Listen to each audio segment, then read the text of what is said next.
Hua noa ko hau tēnei ko Matutaera e mihi atu nei. And, you know, it's an honour and a privilege to have in the studio this morning Donna Pokere Phillips and Sakaio Smith. Tēnā korua. Tēnā koe. Awesome. We'll just get you to come up as much as you can on that microphone, Kari. It's a short one, this one. But, yeah, awesome to have you both in here. And the kaupapa is, a really important one for... not only just us here in Kirikiriroa, but I also see they're making some noise over in Tauranga Moana about this kaupapa, and I'm talking about the renaming of the streets and removing the street names and the names associated with a lot of the, how would you put it, the colonial invaders is what I'm going to call it, because, that's pretty much who they were and who they are. So... please, Donna, if you could fill us in on what's actually happening, because I did see yesterday there was a petition came up online, and I'm like, oh, who are these people? And then you fellas come in this morning and I find out it's you. So please fill us in on what's been going on in terms of these street names and changing them. Yeah, well, morena te whānau. So we call ourselves DONE, and it stands for Decolonising Oppressive Names Everywhere. And we want to start here, in particular, because we're from here, in Kirikiriroa, and it's looking at names like Bryce Street, Von Tempsky Street, Gray Street, Cameron Street. There's a whole raft of streets. And what's important is that our history was never taught to us. It was never passed down by our kaumātua, our tupuna, and it wasn't even taught in schools. So we don't really understand the significance of those names and the people behind those names. And I've been interviewed, and I said it's glorifying murderers and rapists of our people, of our tupuna. And, you know, so the media is quick to jump up and down about our people when you know, there's child abuse in our whānau, and yet they glorify child abusers and rapists in regards to the name of Bryce Street. And so not only is it an educational journey for all of us, but our kaupapa is to I call it the 3 R's: remove, rename, and reclaim. Nice. Yeah. Remove, rename, reclaim. And I like the point you make about, glorifying them because, when you're unawares of who these people were or, what they actually did and the impact of their actions, well, it's easy to just accept that, these are just, these are people and these are just names. But when you associate that with what actually happened, and the impact of what happened, then it sort of flips everything, eh? Like for me, I'm like, man, how there's no good reason I can see to actually maintain these names. I'm like, what? I'm interested to know. I wonder what the argument is on the other side for keeping them. Well, it's symbolism, eh? It's a symbolism of oppression, and it's a symbolism of power, and we want to depose these people and depose those symbolisms. And these names have been around for generations, eh, Ehua? Yeah, well, so I've always known about these names. I've seen them around H-Town. I've grown up in H-Town most of my life. And so I was always aware of kind of who these people were, but not really. I just sort of knew the basics that they came into Waikato. Governor Gray, Duncan Cameron, Von Tempsky, and these other people. But I think it's just now that we're in 2021, that it seems fitting and seems right to actually remove these as my friend Donna said, murderers, rapists, because we're living in a decolonising world now, and the time is right. 20 years ago may have been a bit tough, even 10 years ago may have been a bit tough to do this, but now with what's happening around the globe, it seems like the world is in a paradigm shift and things are changing, so things have been turning flipping upside down. So what we knew as life is now flipped upside down, and we're in a new era. And so my thing is, you got you got a guy like Governor Gray, who came in and gave the orders to invade Waikato, but he was an opium addict. You know, he was on drugs. So we've got a man up on these streets who was a druggie. Now, we don't put crackhead names up on street signs, do we? You know, but we got this Governor Gray who was an opium addict and a homicidal maniac who had a problem with tangata whenua, and greed also. He was greedy. He wanted the land, he wanted the resources in Waikato, and that's why he sent the British troops in here. And we should not have these names up here. And the reason being is not only was he a murderer and a rapist, but he was a war criminal. See, these guys like John Bryce, who invaded Parihaka and Taranaki and all that, Captain Hamilton over in Gate Pa, Gray, Governor Gray, Von Temsky, Cameron, and all these guys, you know, if they had committed these types of acts, horrendous acts today, they would have been held up for war crimes.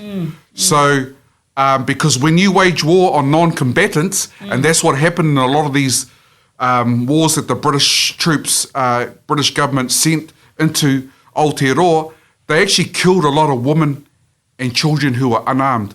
So that constitutes as a war crime. So these guys that are on these street signs are actually war criminals. No, great point you make.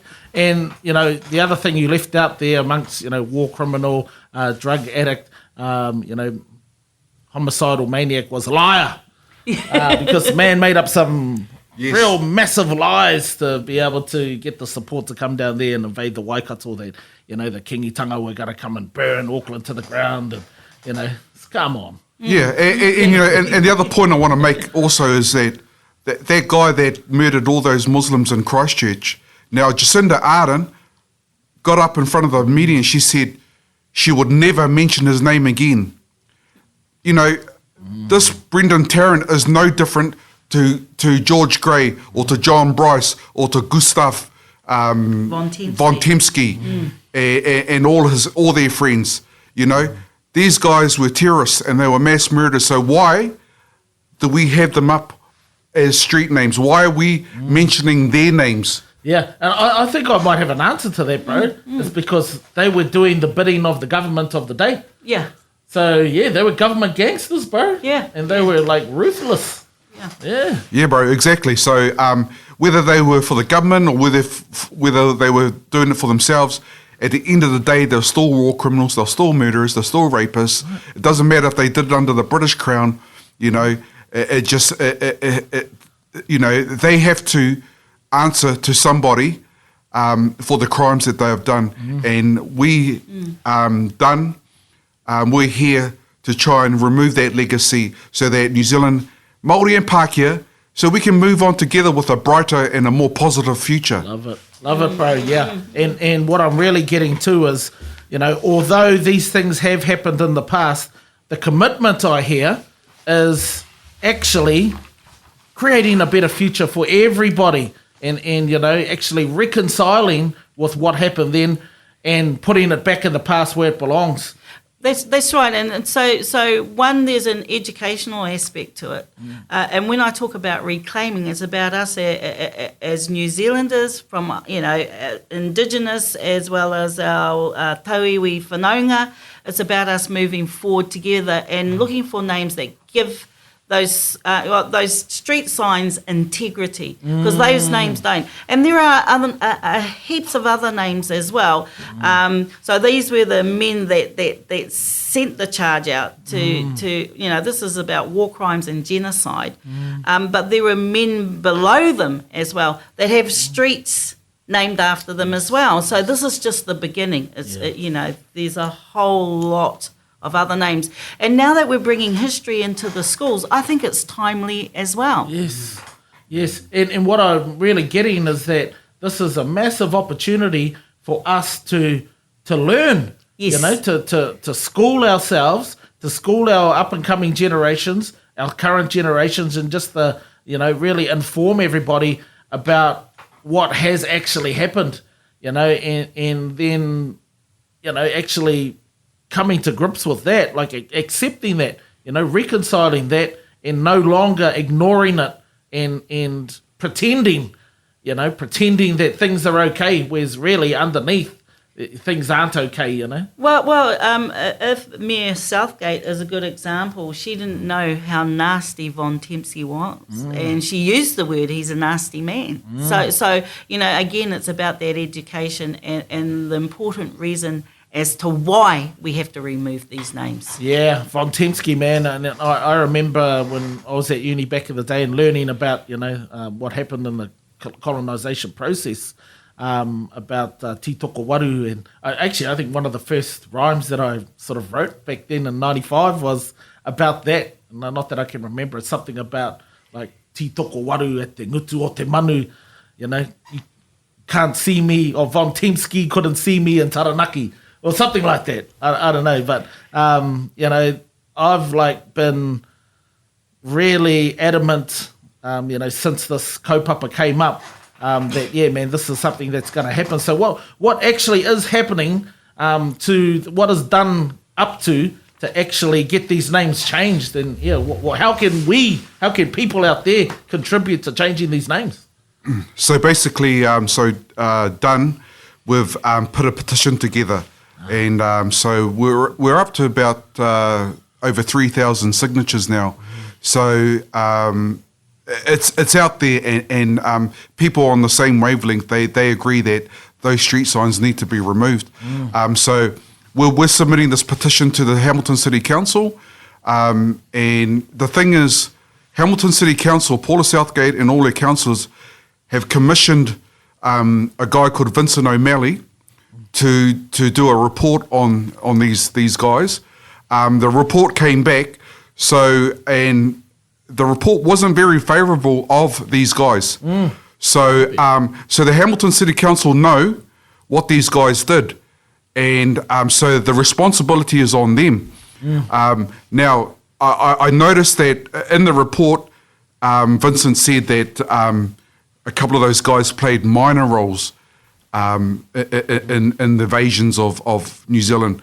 But to me, if they got their names on a street sign, then they can't have been that minor, They can't have been the minor people if they got their names up on a street sign, because you don't get your name on a street sign for nothing. So so I think the Hamilton City Council has a responsibility to move these signs and move them very quickly. Yes. Because there's actually no debate about it now. There is. They've got the report. They know what those guys were like, and so really, it's really up to them now to put that into action and get them removed. Yeah, awesome. And I really acknowledge you both in the Dunn crew for taking the initiative and making a stand on behalf of everyone, really. And is there anything else you want to add to wrap it up this morning? Well, I think that we are leading the way for other whānau around the motu and other councils around the motu on how to decolonise these street names. And so we're going straight from here over to Hamilton City Council now to hand over our petition. We also want to deliver it to Parliament as well, because that's how important we believe removing, renaming and reclaiming these names are about. Awesome, Donna. Look, thank you both very much, Donna and Sakaio, for coming in. So the petition is complete now? Can people still contribute to that petition? Yeah, they still can get on and go to change.org, and it's all on there. And you still can sign away. We're just taking what we got now to the City Council, so they've got a hard copy. Yeah, and know that we're here mean business. Yeah, we're here to.